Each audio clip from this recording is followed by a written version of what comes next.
Shalom and welcome to another in our series of podcasts from Temple Beth Am, a dynamic center for conservative Judaism in Los Angeles. Good morning. Surprise. If you didn't know, I am not Rabbi Montefiore or Rabbi Rebecca Schatz. So surprise.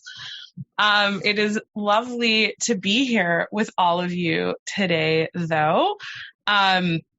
Rabbi Schatz is sort of here and sort of dealing with something at the moment. So I am going to take over and get started. This week's Parasha is Parasha Toldot. I'm going to share my, I'm going to share my screen if I know how to do that. And there we go. We are going to take a look at the Parasha and sort of where it starts, and we're going to go through a quick summary. So it begins with some genealogy, as it does. This is the story of Isaac, son of Abraham. Abraham begot Isaac, and then Isaac took a wife, and she was barren, as women in the Bible sometimes tend to be. And then she has two children, Yaakov and Esau. They are twins, and they are very different people. Isaac preferred Esau and Rebekah preferred Yaakov. And we get this story where Yaakov was cooking and Esau was hungry, and Yaakov, at the instructions of his mother, tricks Esau into selling his birthright. And so we get that, and Yaakov gives Esau, this delicious meal, and he eats it, and Yaakov gives up his birthright. We then get a story where there's a famine, and it's interesting that the Torah here notes that it's different than the famine of the days of Abraham, and Isaac goes to Avimelech with Rivka, and we have this story that Isaac is worried about what will happen with his wife, and so he passes her off as his sister, and then Avimelech sees that Isaac and Rivka are having relations, and Avimelech calls him in and goes, "What's the deal? We could have all gotten in trouble had we tried to be with her." And so it is not a great situation. And so Isaac stays there, and he becomes very wealthy in the land. And then he's in the land of the Philistines, and there's a whole bunch of stories about him and water, and wells, and he's digging wells, and the Philistines are saying, "No, those are our wells." And he's saying, "No, those are my wells." And they name a bunch of places, which is always interesting. Biblical names are interesting of where they come from and where the wells that stand. And it's really fun. You'll go to Israel sometimes and there will be like 7 places and they'll be like, "This is the place where this thing happened." And he dug another well. Excuse me, lots of wells. And then he goes to Beersheba, and he gets to Beersheba, and God appears to him as the God of Abraham, and God reminds him of the blessing. And he builds an altar there, as Abraham used to do, and invokes God by name. And if I remember correctly, this is where, maybe not, this might be where one of our davening services come from, but I could be quoting that wrong. And then they have another fight, and he makes a pact that this well and this place of Beersheba will belong to him. And they make oaths, and they name it Shiva, and the name therefore is Beersheba. And it's interesting because it comes from Beersheba either comes from 7 or from this word oath, which is kind of a fun thing. And then we have Esau and his wife, and that Isaac and Rebekah aren't happy about it. Didn't marry a nice Jewish girl, not nice Hebrew girl. And then we're getting to the verse that we're actually going to talk about today. And so this is where I will sort of pause and read it in Hebrew, because I think the Hebrew is particularly striking here. Vayhi ki Vayehi ki zaken Yitzchak, and it was that Yitzchak aged, v'tichena einav merot, and his eyes dimmed, and there was dimness in his eyes that he couldn't see. Vayikra et Esav beno hagadol, and he called to his son Esav, his gadol son, either greater or older or bigger. Lots of commentaries have lots of feelings about that. Vayomer elav beni, and he said to him, son, my son. And Vayomer elav hineni, and he said to him, I'm here. And that's the verse we're going to talk about a little bit today. So that was a really quick summary. I realize now. I'm going to stop. Can I interrupt you a second? I'm having technical problems and I couldn't get into the class through my email. What's the ID, the 9-digit ID number? 874. Okay. Wait, do you have the chat? Can I send it to you in the chat? Yes. Okay, great. Oh man. Okay. Sorry. Thank you. Sorry about the interruption. Sorry. I realize that it's recording and I don't know that we want that. Oh man. Okay. I can do it. Don't worry about it. I got it. Thanks, George. Rabbi Schatz is back. Hi. Sorry, guys. This is going to be one of those days where I am mostly here, but there's a lot going on, as you all know. So I'm very excited to see your faces. But I'm very glad that Jacki prepared this class. Okay, you can go ahead, Jacki. Great. Well, I'm happy to turn it over to you. Oh, if yeah, you want to I ask can for do questions. it. Great. In my 3-minute Parsha summary. Great. Awesome. Okay, so actually, Jacki, why don't you put back up the verse, because then people can look at it while they're asking kushiyot. So any kushiyot, any questions about, this is a verse that I'm sure, even if you didn't know that this is where it happened, you probably have at least heard it alluded to, especially with the dimming of Isaac's eyes. But that doesn't mean that you fully understand it, or that you don't have questions about it. But would love to hear any thoughts. Yeah, Marlies, go ahead. Well, I guess I know from other times studying that it seems, Yaakov is so much preferred to Esav by the tradition and the rabbis, and it just seems a little strange to me because they're both, both Isaac and Rebecca's children, so it's just commenting on it, and also if there's explanations, I'm interested too. Yeah, I didn't actually come across any explanations on that. I don't know if Jacki did, but it's a very good. You are picking up on something very interesting, especially in how kind of the Torah unfolds, right? Like when we were at the beginning of the Torah and there weren't as many characters, it was very different. But now as the Torah is unfolding and there are more characters and therefore more kind of personalities and characteristics, right? And more character plot lines, what you are noticing is that is also growing and also unfolding. And here we're seeing it in a few different ways. So yeah, Nancy. Go ahead, Marlies. Yeah. No, I guess I don't know if I said this, but like almost like he's not part. He's not. I mean, I know that they didn't have the word Jewish then, but since he's from, like, is he not considered like part Got of it. I didn't realize you were connecting this to his religion. Sorry if I missed that. I'm sorry. I haven't really had much sleep in the past 4 days. So this is it's still a time before we're like calling anybody Jewish, right? I think Abraham, once he has circumcised him and his sons, we consider them to be Jews kind of in our modern day rendition of what Jew means, but they definitely aren't considered Jews right now, as Jacki used the term before. They're Hebrews, right? They're not even, well, maybe they're considered Hebrews here, but they're considered Semites, right? They are from a Semitic land. So it's interesting that you're picking up on that, because I think if you bring it from our context, yes, there is definitely Judaism, and if there is. And if you're just taking it from like the historical context, then no, there's not, which helps in some areas, but interesting that you're noticing that. Sorry, Nancy, and then Mike. Thank you for explaining that again, Marlies.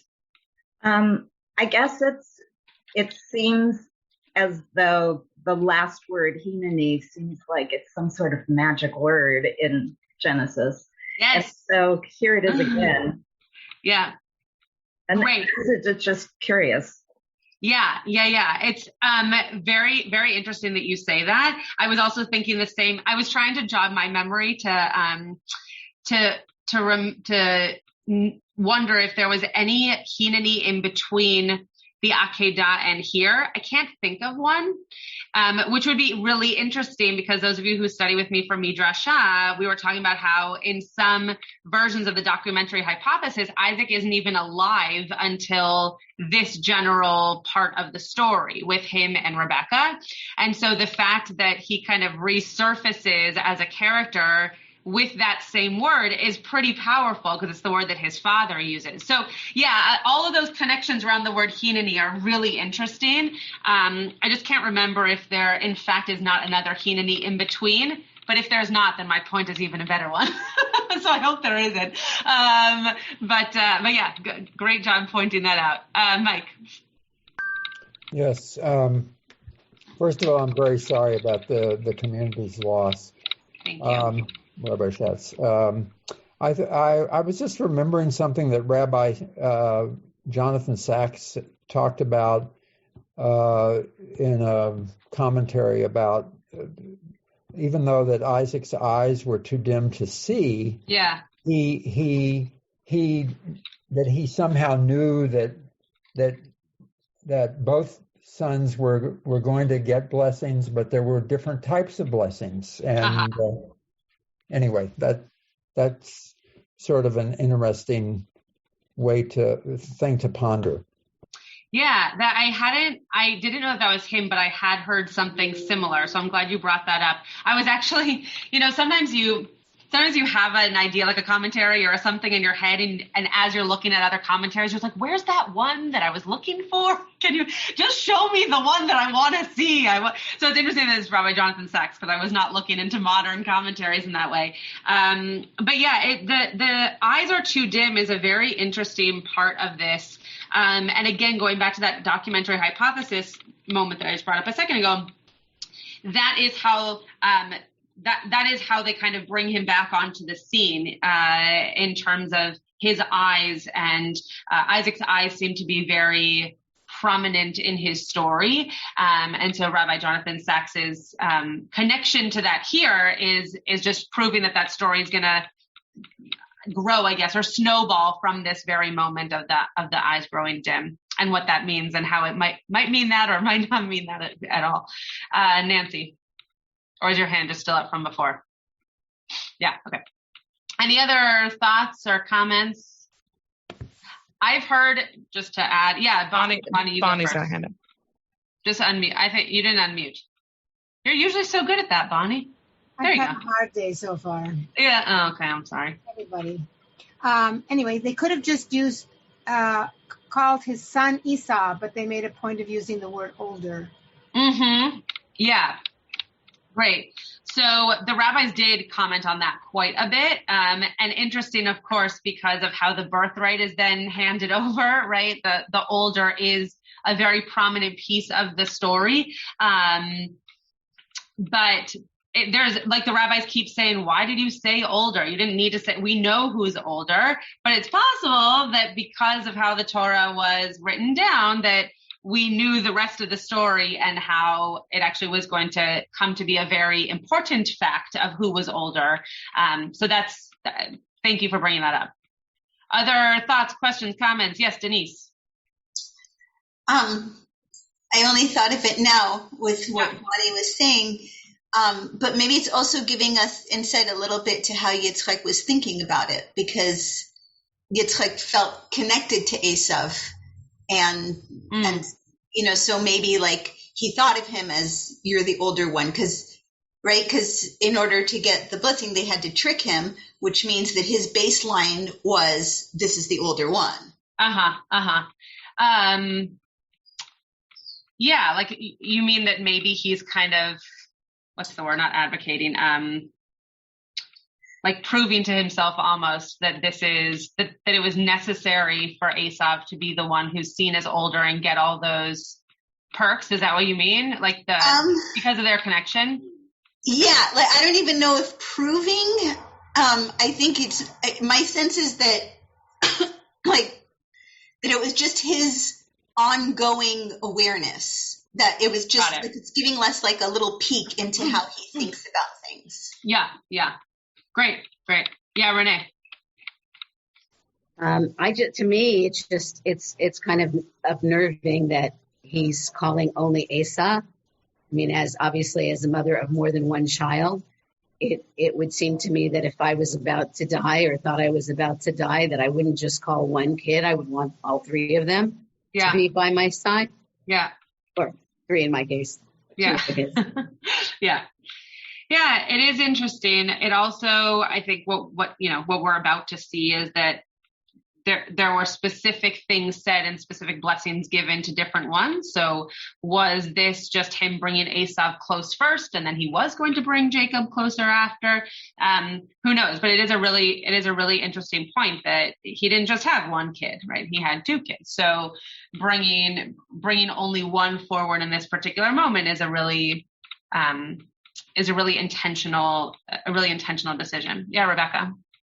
What I wanted to point out was that the way it's written, it looks like he calls him me, so he calls my son. He doesn't say Esav, and Esav is the one that does respond. But I think part of the explanation is, his being the older son is when he says my son. It's supposed to be obvious that he's calling maybe only his older son, or the his preference. But he doesn't use his name. He just calls him my son. And we have to understand why Jacob doesn't show up.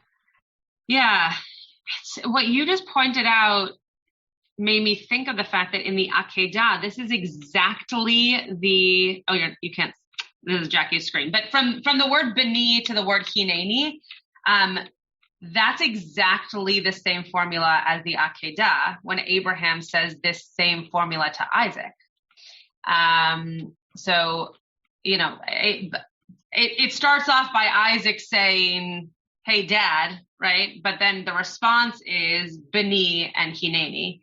So it is what I know it's not what you were saying, but that's what it made me think of, that there is this formula that we might be surprised that earlier on it says Esav et Esav beno hagadol, but then when it becomes a little bit more intimate, Esav's name is not used; it just says my son. And is that to Esav? Is that, to going back to the next question, is that Jacob? Is that just a quality of saying my son, and then whoever answers is actually my son? Right? It's an interesting piece that you just raised. Yeah, Mike. I'm just thinking, could it be that because it says too dim to see, that his eyes, could it be setting the stage that for us to see that he might make a mistake here? Yeah, probably. I mean, I've read commentaries that have said he had cataracts. It's like such a very literal way of reading this. But yeah, I think that it could just mean that, as you get older, especially in an era where there were no glasses, right? When you get older and your eyes are weaker, that it's harder for you to distinguish between one son and the other, or, one thing and the other. Definitely. Okay, Jacki, you want to kick us off with whatever you were thinking in the realm of mental and spiritual health here? Sure, which is great because I feel like it came out. Great. I put the verse on my source sheet. So this is our verse. And then literally the next thing is the Akedah. Because I was reading this verse and that was why I wanted to read it in the Hebrew. That was what was so striking to me, is this language. And it's funny, we were talking about this class last night and David was there, and David taught last week on grandparents and children and parents, and like literally we were talking about this, and my first thought was like intergenerational trauma based on some of the midrash from the very beginning of the Parsha. And then I got to this verse and I was like, oh, this is it. And this is the moment where, to me, it felt like Yitzchak is reliving this like really tough thing that happened in his life. And he comes, and there's all sorts of in between of like what happens to Yitzchak between that and now? Like, what? We don't really know what happened. Like, he took a wife. His mom died. He took a wife. We're not really sure. But here he comes to the end of his life, what he thinks is possibly his last moments. And it comes, and he uses this language. And so I went and I found the verse from the Akedah, and it's a similar thing. So Vayomer Yitzchak el Avraham, and Yitzchak says to Avraham, Aviv, his father, Vayomer, and he says, Avi, he says, my father. And Vayomer, and Avraham says to him, Hineni b'ni. And it's this same parallel language that we've picked up on, really. And it's sort of this, like, it's coming back again in these final moments, which I thought was really interesting.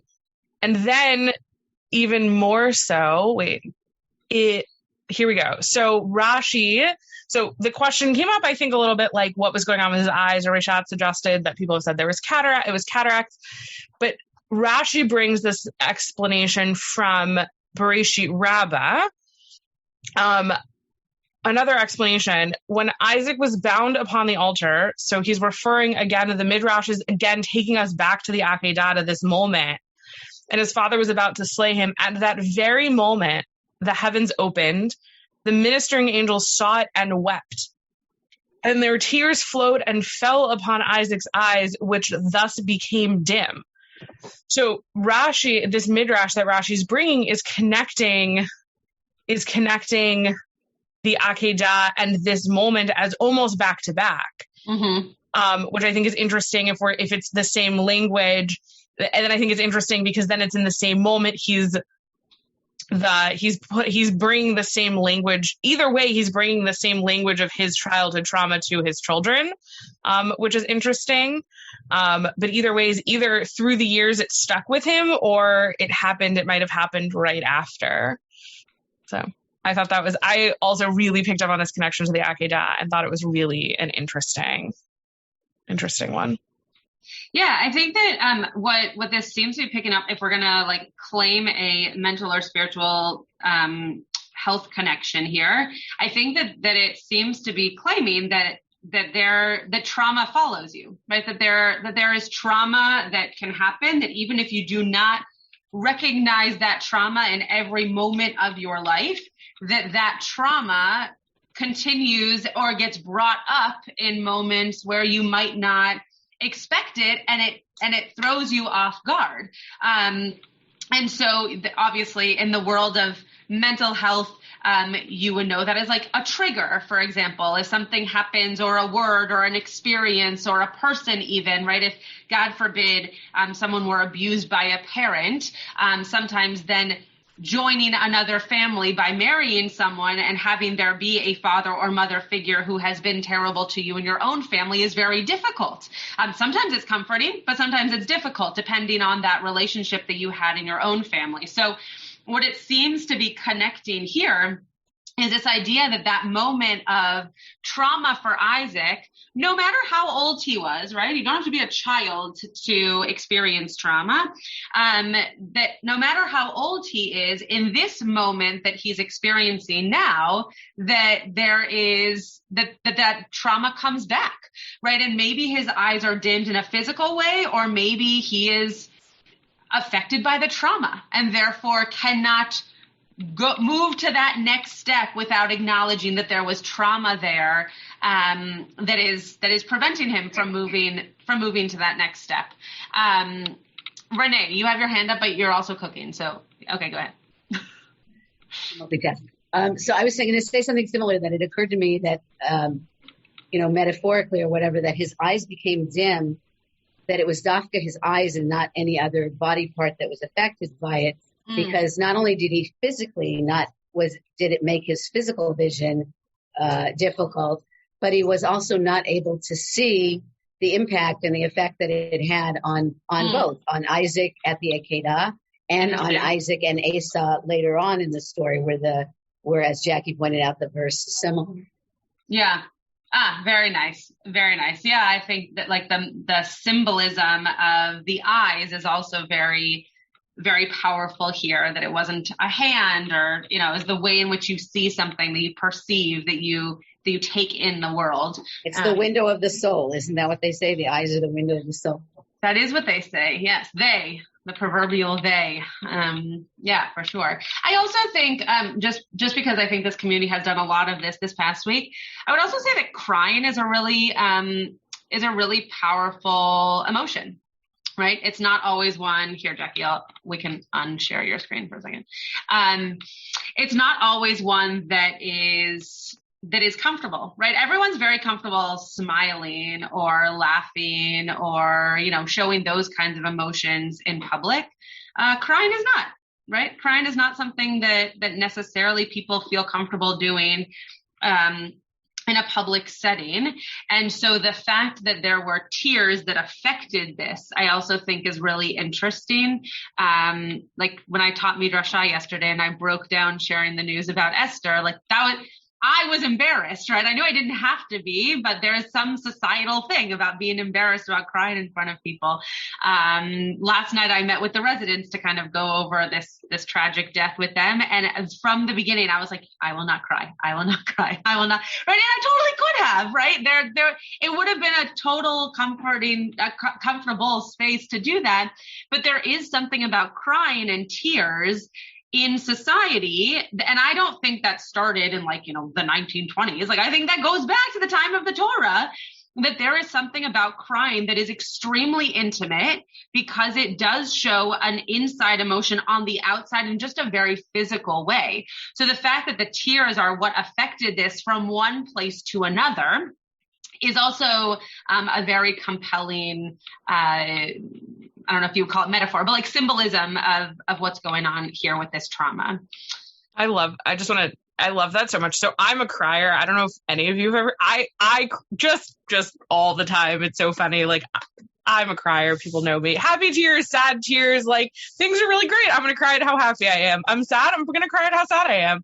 And it's interesting. In one of our meetings, Rabbi Klickfeld and I talked about it and the way that the world responds to tears and how people react. And it's an emotion the same as anger or as happiness or all of those things. And the world responds so differently. If you put two people in the same situation and I'm going to cry about it and somebody's going to yell about it, like, people are going to respond very different to the person who gets angry about it. And interestingly, a much more people are going to respond to that. And when you cry, people just totally kind of freeze. And it's such an interesting, it's a really interesting the way the world deals with crying.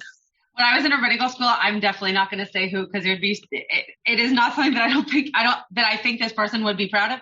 There was a person working at the AJU at the time when I was a student, and they had lollipops in their office, like it was a doctor's office, or like my office. I also have lollipops, I guess.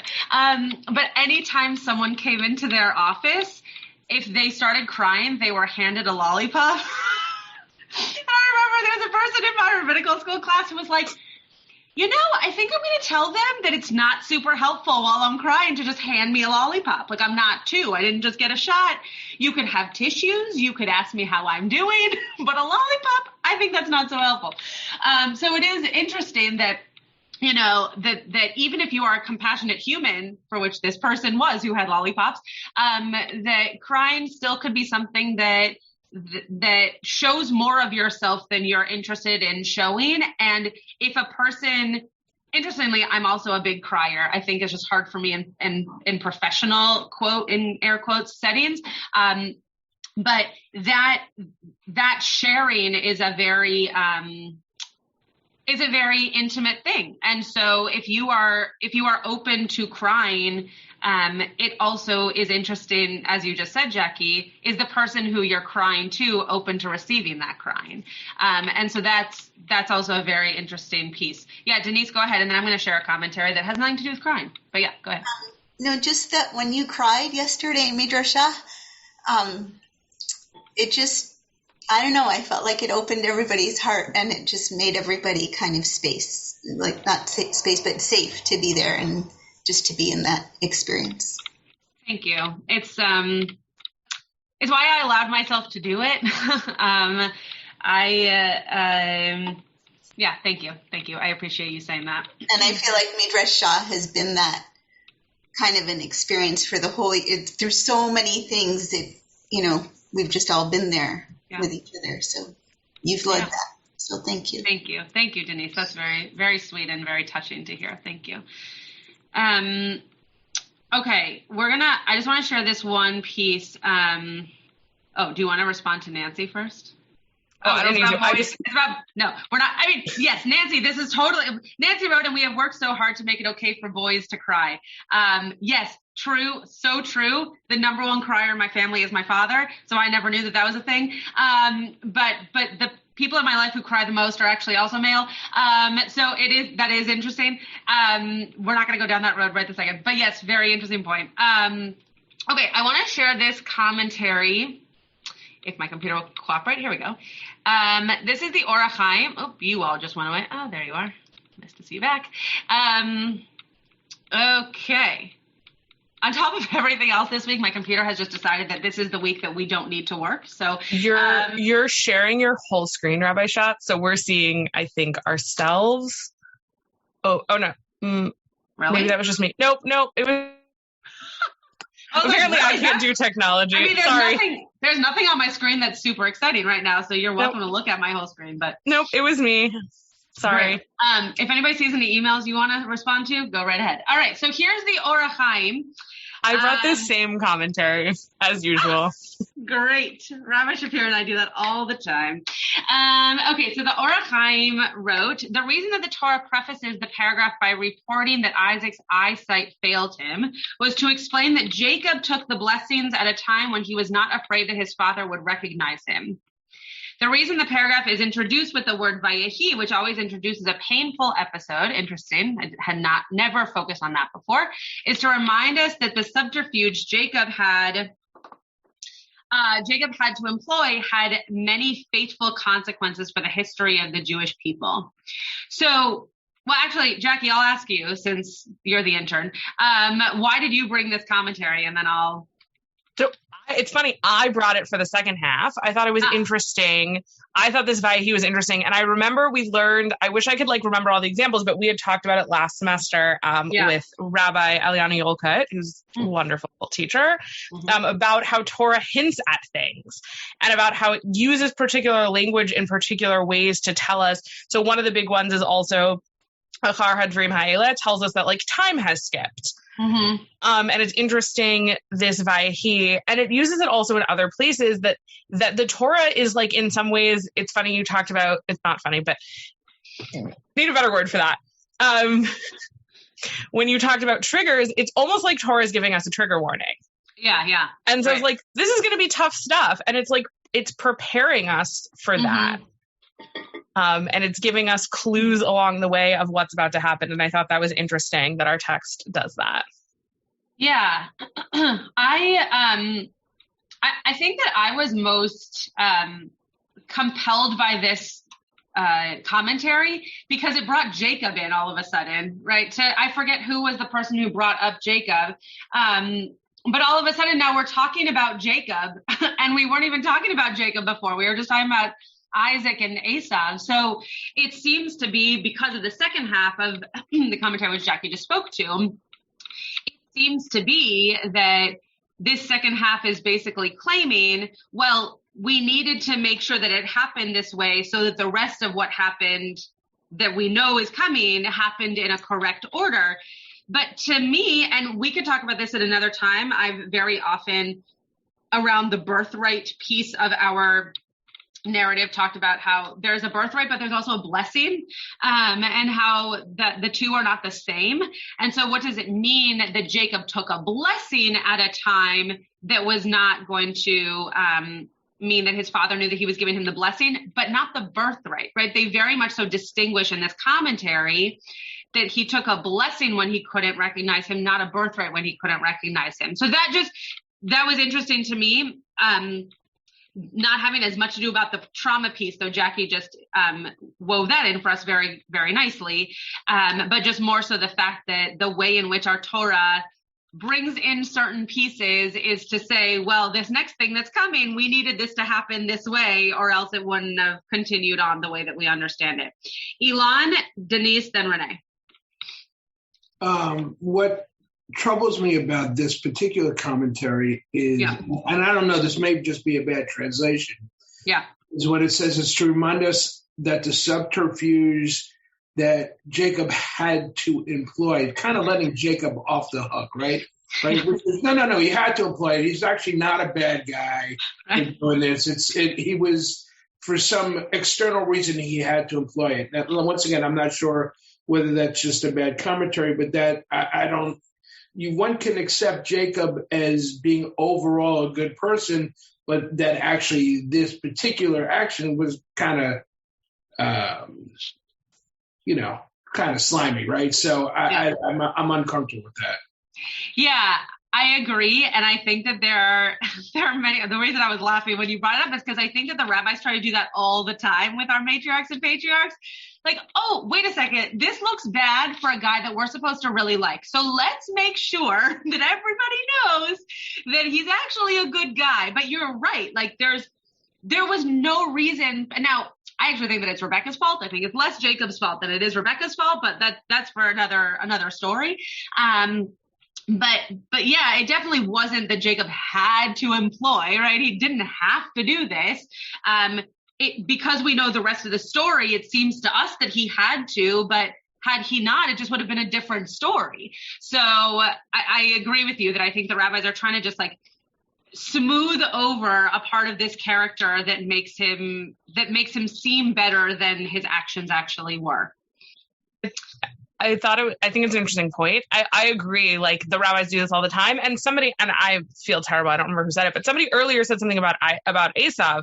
And it's something that I think the Torah does in both directions, which I think is worth noting, is that it raises the characters. Not even Torah. Torah has its own bias, but Torah is the story. But the rabbis and the classic commentators raise the stories of Yaakov, of the patriarchs and the matriarchs, and then they do exactly the opposite with characters like Esav and Ishmael, and they like specifically point out, like, well, what did Esav do? He clearly deserved this thing, or like, look, he was red and he was angry and all of these things. And it's interesting that the rabbis connect like all sorts of pieces in both directions. They don't just tell us who we should like, but they really try to influence who we shouldn't like, and they'll pick up on all. Jacob had to do this clearly, and Esav should never have done that thing that he was owed. So it's like a funny to get both pieces. I think it was last year. It could have been the year before. I don't actually remember. But I did a whole Beitenu learning around how Esav actually wasn't a bad guy. We just have made him out to be a bad guy. By describing him in certain societal ways that make him sound angrier or seem tougher. But he didn't really do anything wrong. We just created him into this bad guy that then we decided he was the father of the bad guys, right? So it's interesting that you're totally right, that we are lifting up the characters. The same thing happens, without going into the politics of it, but the same thing happens with Ishmael and Isaac, right? Ishmael's not a bad guy, and he is the father of the Arab nations. They aren't bad people. So the fact that we lift up Isaac's story is for our own benefit. But if you read the Quran, Ishmael is raised up as, quote, the Isaac of their story, right? So it's a very interesting, that could be a different class for next year, right? Like the ways in which our characters are seen to us with blinders on. And then the rabbis, as Elon was just pointing out to us, kind of try to also figure out the way that we should be understanding them. Denise, Renee, and then Bonnie. So kind of in a mental health, emotional health context, I feel like this whole idea, that he had to do it, or that there has to be only one person can get the blessing. Like, why couldn't they get the exact same blessing? Why does the older one have to be any different than neither one did anything? The older children are always better. I'll just say that from personal experience. Why? It doesn't Because Rebecca's the oldest, that's why. Yeah. You better hope your brothers aren't listening to your recordings, Rabbi Schatz. They definitely aren't. But yeah, I think there was so much fallout from this experience. And in some ways, I mean, today we're still experiencing that fallout. And I think that happens a lot in relationships and in families where there's like this premise that nobody questions, even though it's destructive for every single person involved in every direction. They all just go like, oh yeah, well, that's the way it is, in capital letters. And it could have been so different if someone just said, what if we don't do it this way? For sure. And I was joking. I mean, I was joking when I said the first are always better. Because in many ways, actually, in the roles that my family members take, that my brothers and I take, very much so my brother after me, Sammy, ends up being very much so the oldest sibling. I ended up being kind of like the mom figure, and he ends up being more of the older sibling figure. Someone is calling me whose name is not popping up, so that's my comment. I'm going to let Jacki take the comment from Renee and then Bonnie, and I will be right back. You're up, Renee. You're muted. I don't see the thing anymore, but I think from what I remember, I was going to say is that Jacob really didn't have any reason to feel guilty or bad or about his father seeing him, because he knew that he had nothing to lose, that he was there to get a blessing. He didn't do anything bad or sneaky like Esau did. So there was no reason for him to feel anything but okay about getting the blessing. But Esau didn't. Like that's the thing that I think we end up playing into this a lot, is that Esau did something wrong. He didn't. Jacob did. Right? Esau didn't actually do anything wrong. Jacob asked for Esau in this part of the story. Jacob told Esau, because Rebecca told him to go out into the field and to, be basically out of the house so that he could do what he wanted to do. But that's trickery from Jacob's side. Esau actually just did what he was told. The rabbis, going back to Elon's point, the rabbis like to say, well, he was a simple guy. He didn't know to think critically that this might be happening. Why, to go to Denise's point, like, why should you have to think critically? You're a sibling, you're a child. You should trust what's being asked of you and told of you, and not have to feel like your position in the family system is one that is determining what your behavior must be. So yeah, that's why I don't see Jacob as being aware or savvy about the fact that he was involved in any kind of trickery, because I think he was just doing what his mom told him to do. Oh yes, yeah, maybe his mom for sure, but I think that Esau that ends up getting kind of the worst end of this deal, and yet it's really Rebecca. It's really her fault. Okay, all right, Bonnie. Well, I was just going to say that to bring it back to mental health, the idea of sibling rivalry and parental favoritism, and that we all have a lot to learn in listening and learning these stories, so that we don't repeat all of these things, and that each child grows up to be the best that they can be. 100%. It's actually part of the reason that I love the blessing that Isaac ends up giving, because it's a blessing very specific to the children he's giving it to. Jacob then later on with his 12 kids does that as well. Each individual child ends up being given a blessing based on their name and based on their legacy.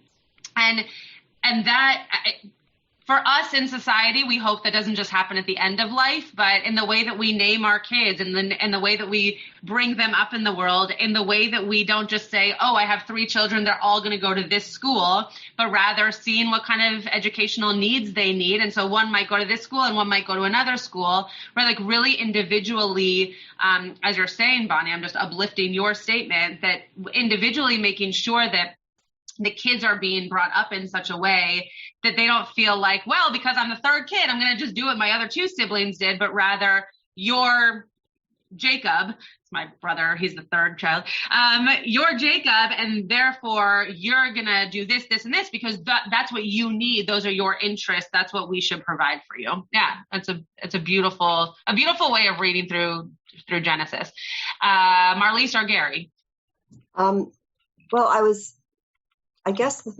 responding to Renee about Jacob, I'm not sure how old he was, but it would seem that I would assume he had some awareness that he was deceiving his father since he was putting on whatever skins, right? I don't remember the exact story, but I know he was kind of impersonating his brother. Mm-hmm. So anyway, I'm not sure how old he was supposed to be, but certainly had a certain level of awareness. And it also makes me kind of think that I don't know if the Torah has a sense of humor or what, but because later what happens to him with Rachel and Leah is sort of the same kind of. Interesting. Another kind of he gets fooled. So that's interesting. Yeah. Yes, we'll talk a little bit more about that in the Handmaid's Tale class. So it's interesting that you bring that up. I never thought about those two as connected, right? That Jacob wakes up one day and he's like, wait a second, that's not the right woman. What is she doing in my bed? Right. Which is, I guess that is the Torah kind of being funny. Sounds pretty terrible, but it is, I guess, funny. Jacob definitely has an awareness about him because his mom tells him to do something and he does it, right? This is not the Akedah where Abraham says to Isaac, we're going to go up this mountain, and he only asks the question once there's a knife raised above his head, right? That there is some awareness of Jacob saying, I'm going to go along with this. We have no idea how old he was because the Torah does weird things like say people lived until 420 years old, and it's like, well, what does that mean? But yeah, he was old enough to be aware and developmentally aware enough to also make decisions. Okay, Rebecca, and then I'll pass it over to Jacki. Wait, can I add something to that? Yes, of course. So two things I think are really interesting on that. So one, I went Jacki, to look. I'm very used to being the you in this situation where Rabbi Shapiro talks and I have to interrupt. So I'm taking on Rabbi Shapiro's role. So I'm very sorry, and you should interrupt me. Great. So two things that I think are interesting. So one, I scrolled a little bit. I cheated. I looked further out in our Parasha because, definitely cheating. Could only read the one verse. But it actually, Yaakov actually argues back, like with Rivka, like he says, but this or but that. And she's like, no, do the thing. And she has answers to his question. Like he might not, it's unclear if he knows that what he is doing is wrong, but he has enough seichel to understand that it might not work and like argue through the plan of it. So that's one thing. The other thing is interesting. The other thing that I think is interesting, so we're right now studying documentary hypothesis in school, and which is very interesting and new to me. But something that's interesting is it talks about, one of the ways that it talks about the Torah is potentially like a collection of folk stories. And I think it was interesting, Marlise, when you connected these two stories of sort of this wrong person subterfuge, like what's the thing that the Torah that someone was trying to tell us by giving us these sort of parallel stories? And it's funny because in this parsha we have a different example also of getting the same story twice. The story with Avimelech happens twice in the Torah in similar but different ways. But I also, like Rabbi Schatz, have never connected those two stories. They're definitely both stories I know, like Yaakov and the birthright and Yaakov and his wife.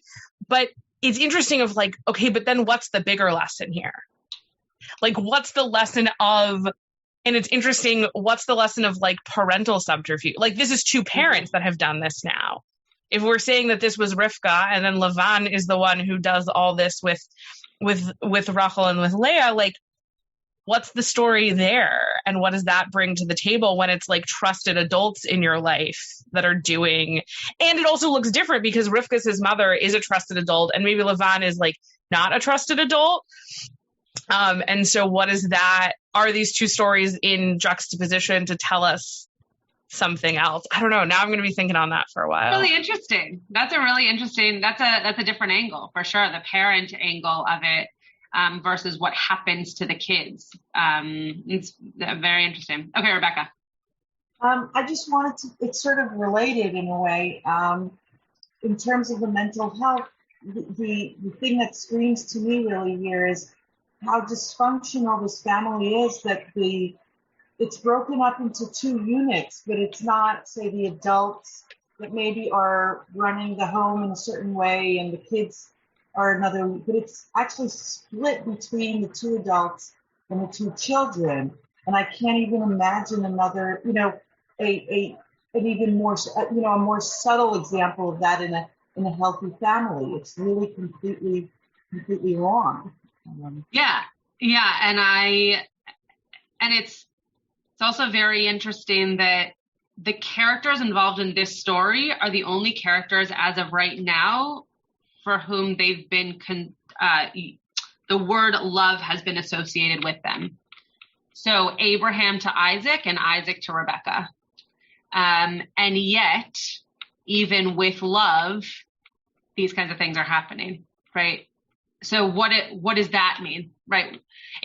To me, if I was going to write a drash on this, to me, that means that there needs to be a basis of love, but there also needs to be many other things that you work at as parents and as teachers and as guidance counselors and all those things to your children, to make sure that love is felt, but that all of those other opportunities of support and of care are in place.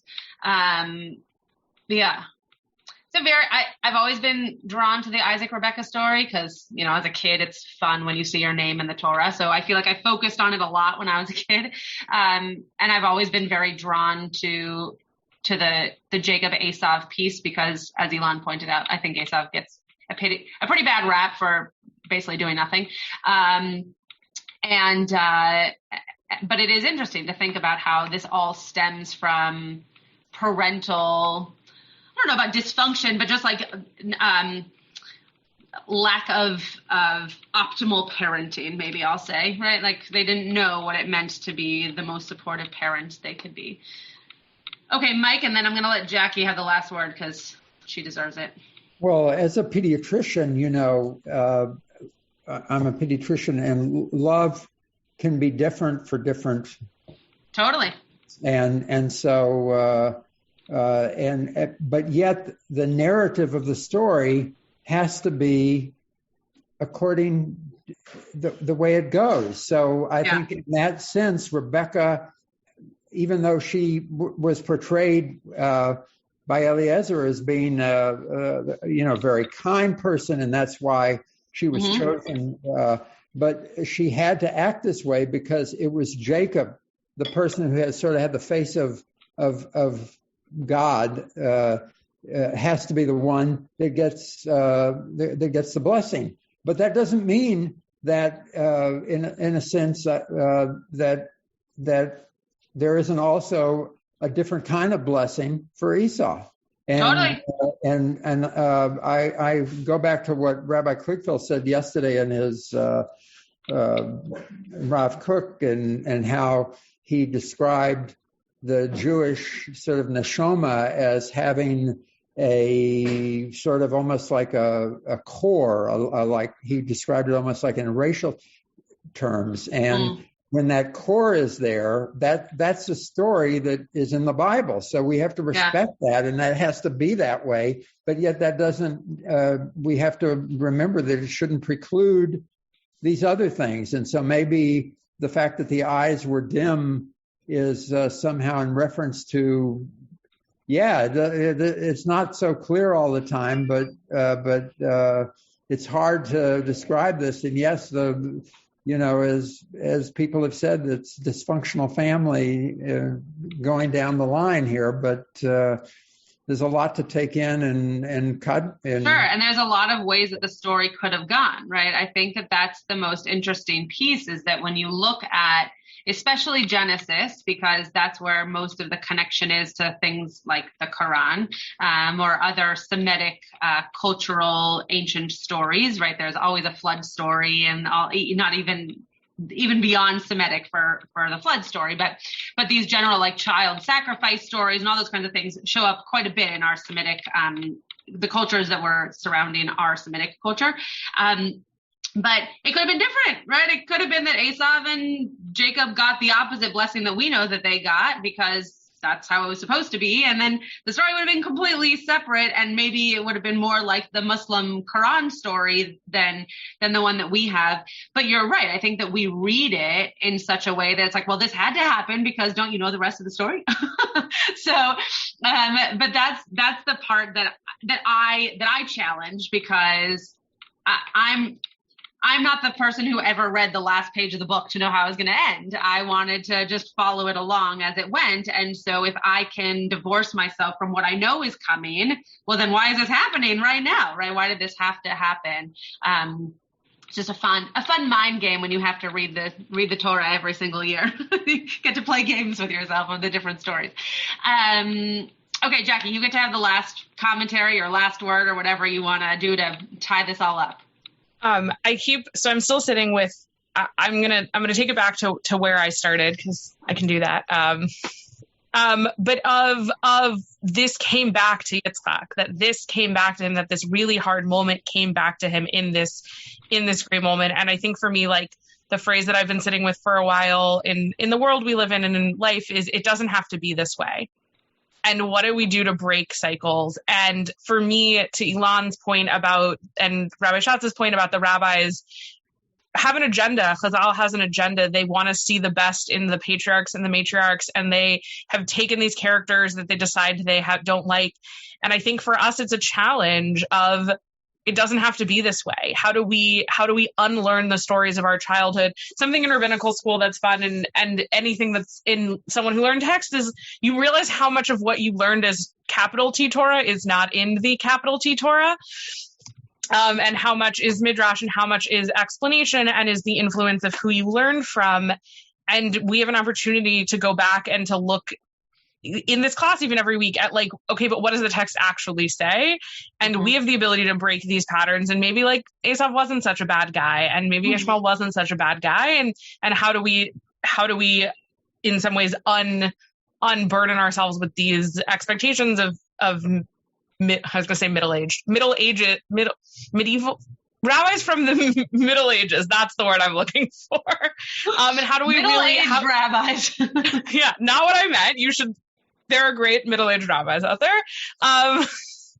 And how do we shake off this pre-existing tough stuff that we've brought to the table, and how do we see Torah through new and undimmed eyes?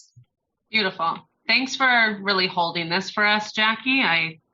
I was glad to be inspired by your Torah, but also appreciate that you really held it and did most of the heavy lifting. So thank you for that. We will see you also next week. We will be, Rabbi Shapiro is still away. So I will be teaching this class with Julia, who's one of our other rabbinic residents. And we'll do the same thing, just different resident on the other side of me. And looking forward to being with you all this Shabbat if you are with us. And I'm sure I'll see many of you over the course of this week as well. So have a restful Shabbat, and hope everyone gets to have a little bit of peace and hug people and share a little bit more love in this world this weekend. You have been listening to another in our series of podcasts from Temple Beth Am, a dynamic center for conservative Judaism in Los Angeles. If you enjoy these podcasts, we invite you to write a review on the Apple Podcast site or wherever you get your podcasts. For more information about Temple Beth Am Los Angeles, go to tbala.org.